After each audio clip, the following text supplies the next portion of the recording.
You might be listening to this on your phone. You might be watching this on YouTube. Your computer that you're watching this on, or your phone that you're listening to this on. You literally have leads in the palm of your hand. You're just not doing anything with them.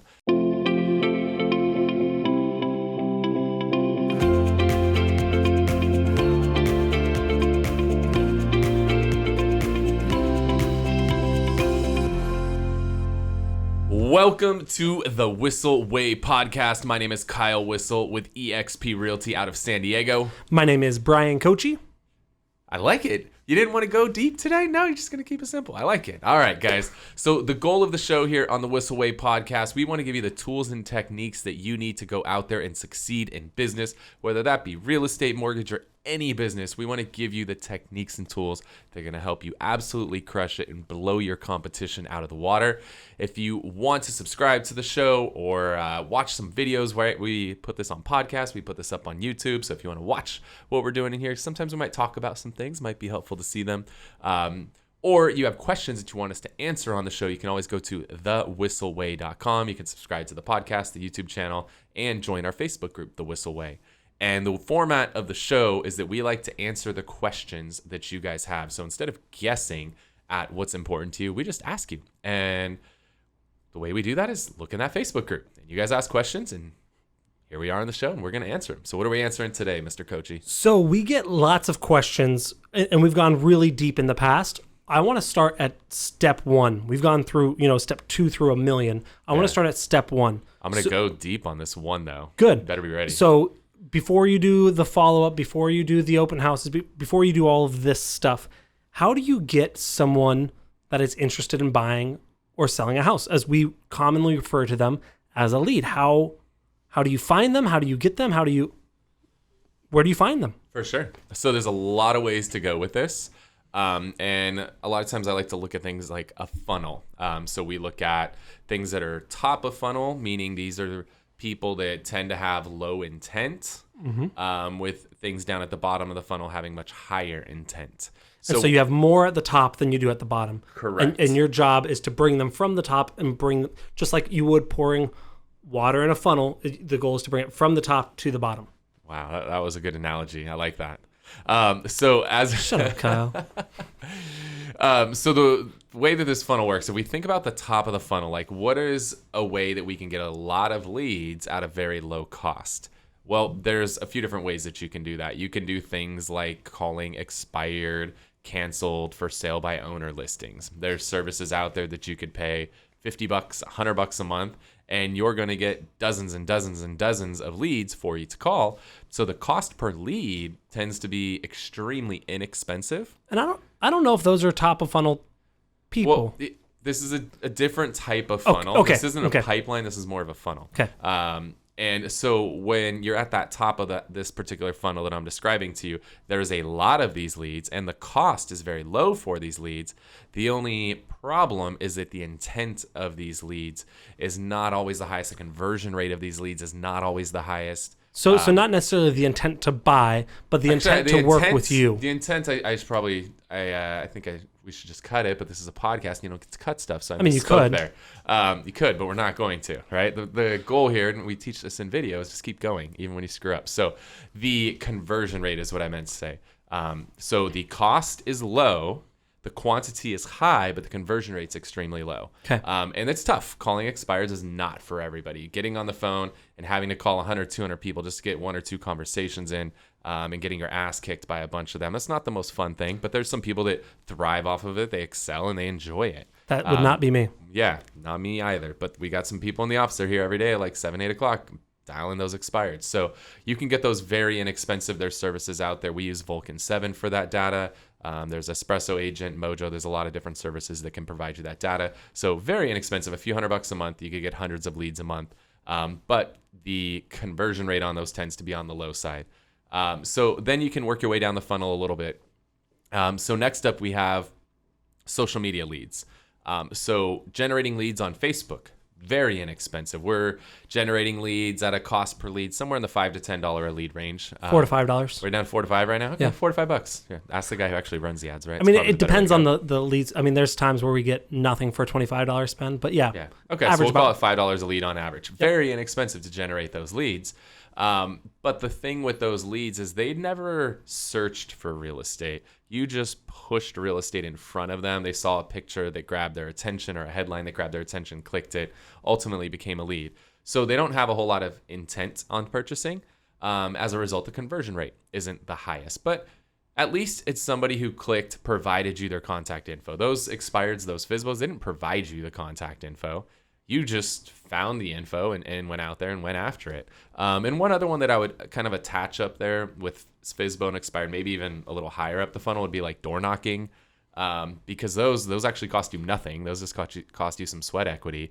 But those guys have zero intention of buying or selling. You're just hoping you knock enough doors, build enough rapport with people, it's going to turn into something. Conversion rate's not the highest, but it's literally free. It just costs you sweat equity. Circle dialing as well. Circle dialing in the neighborhood. Yeah, so you could circle dial. So right top of funnel, which are the least expensive, but also tend to have the lowest conversion rate, would be door knocking. It would be circle dialing. I think a little bit, there's more intent on an expired or FSBO, right? Because they at least showed they want to sell their house.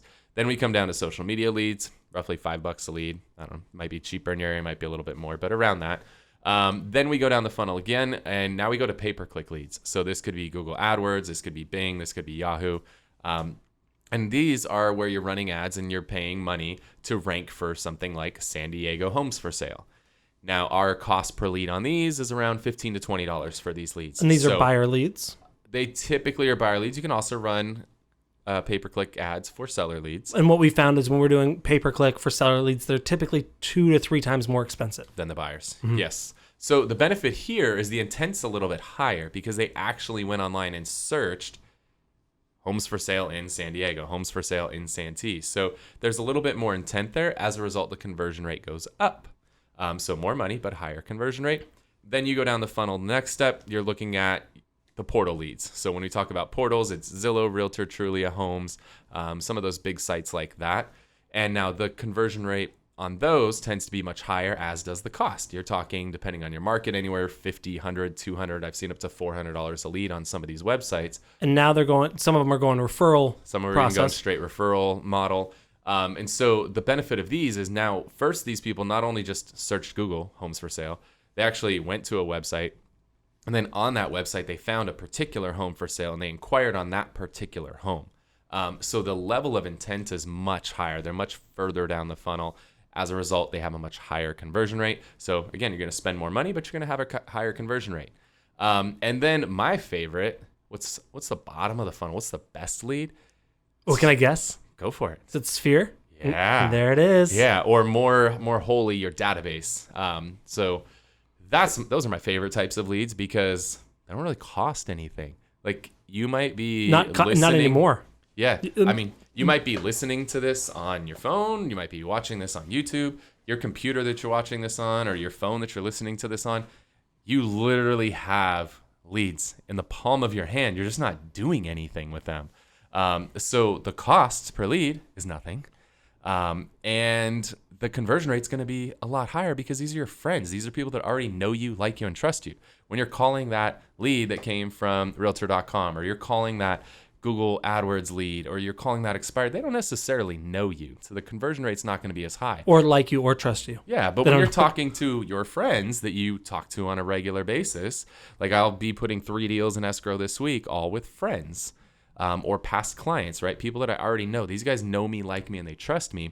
And a lot of them have already referred you business from their friends. Yeah. So as a result, the cost is the lowest and the conversion rate's the highest. So if you're listening to this, if you're watching this, you've got to focus on your database. That is the foundation of your business. Whenever, I've been in this business for over a decade now. And when I look every single year, whether it's me personally or my team, the top 2 lead sources, it's always going to be the database and referrals from the database. That database includes Sphere, that includes past clients, right? It includes all of those. But those are always going to be your highest converting lead sources because they already know you, like you, and trust you, which is the 3 things that have to happen before somebody works with you.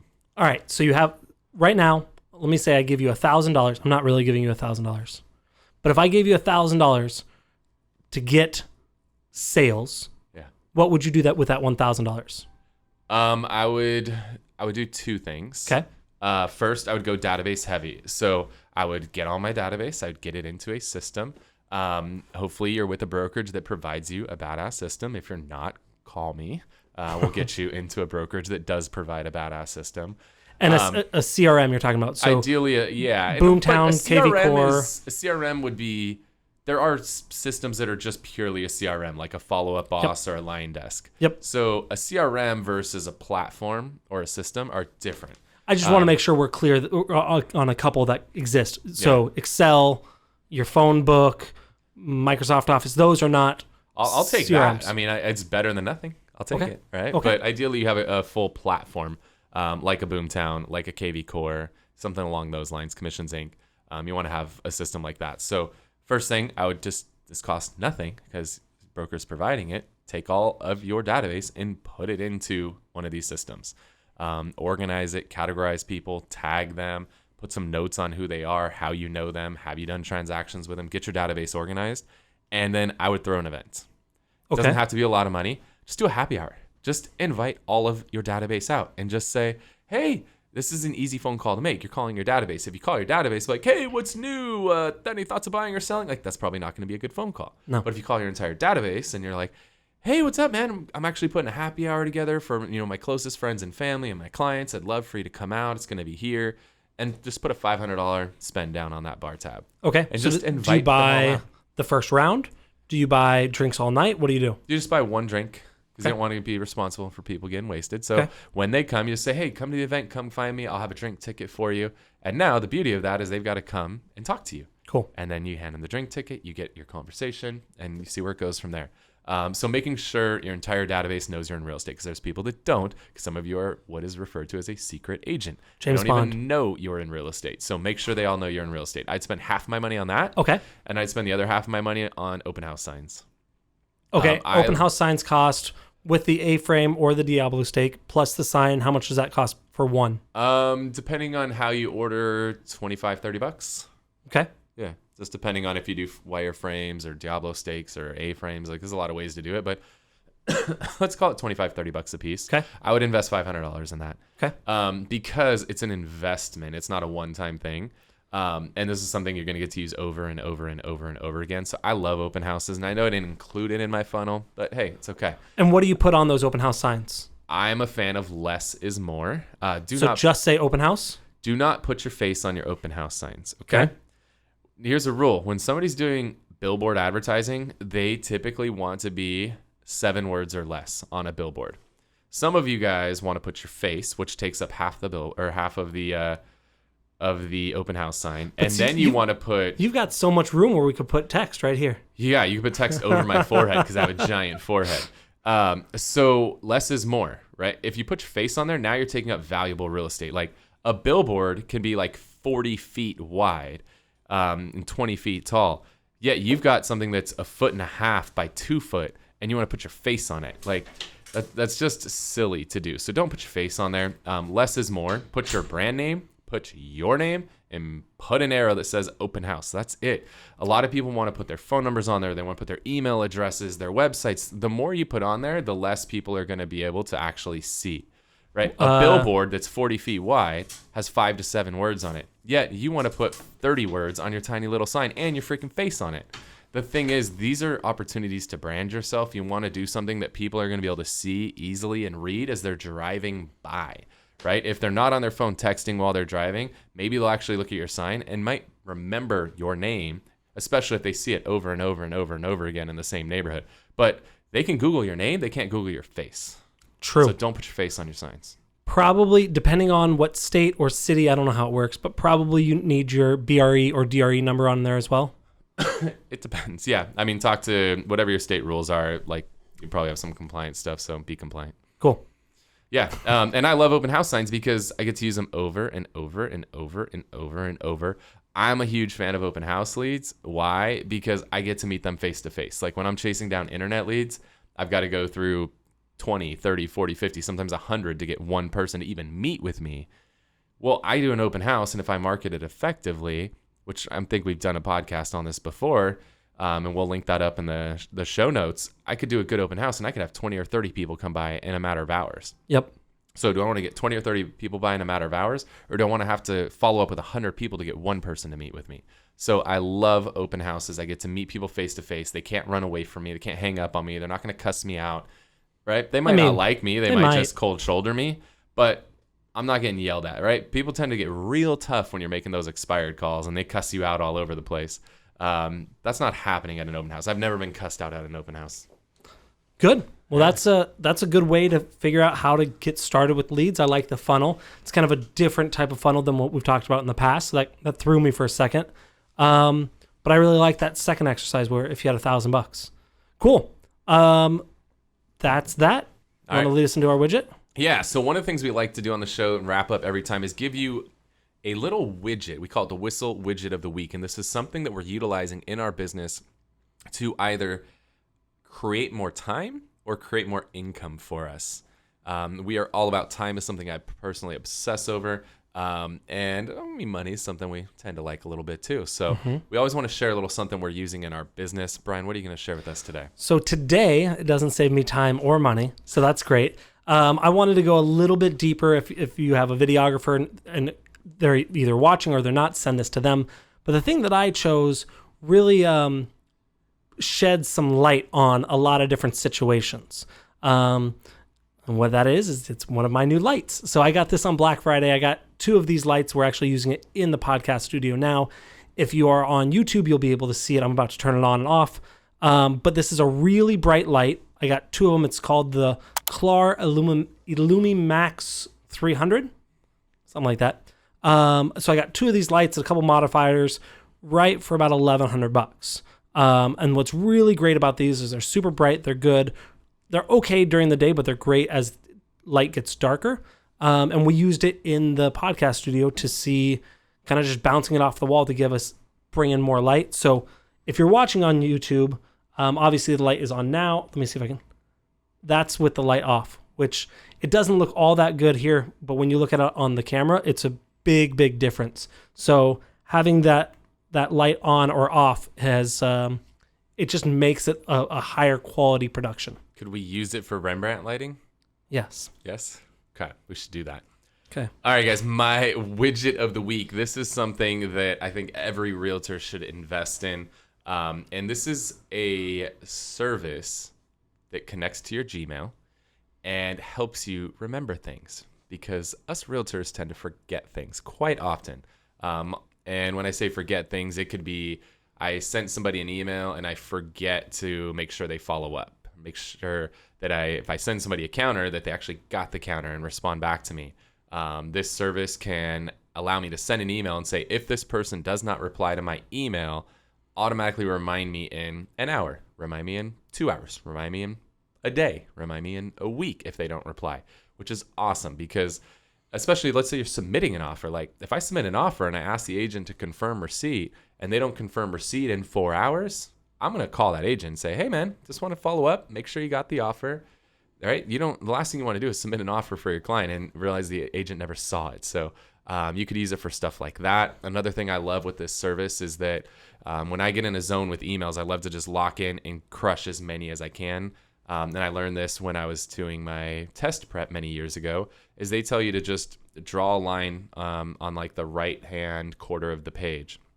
And as you're going through the test, answer everything that you can. If any question takes you more than 10 or 15 seconds to answer, just write that question number down on the side, come back to it later.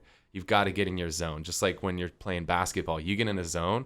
The last thing you want to do when you get in your zone and you're playing basketball is go sit down on the bench. Like when you're in that zone, you're in rhythm, you're just making shot after shot after shot. You don't want to break your rhythm and shut it down. So this allows you to do that with the email where you're going through, or you're like, oh man, that's going to take a little time to digest. Like for me, that's more than 2 sentences because that's about as much as my attention span holds. So if I see something more than 2 minutes, I can actually say, hey, send this email back to me in an hour, or send it back to me this afternoon or tomorrow morning.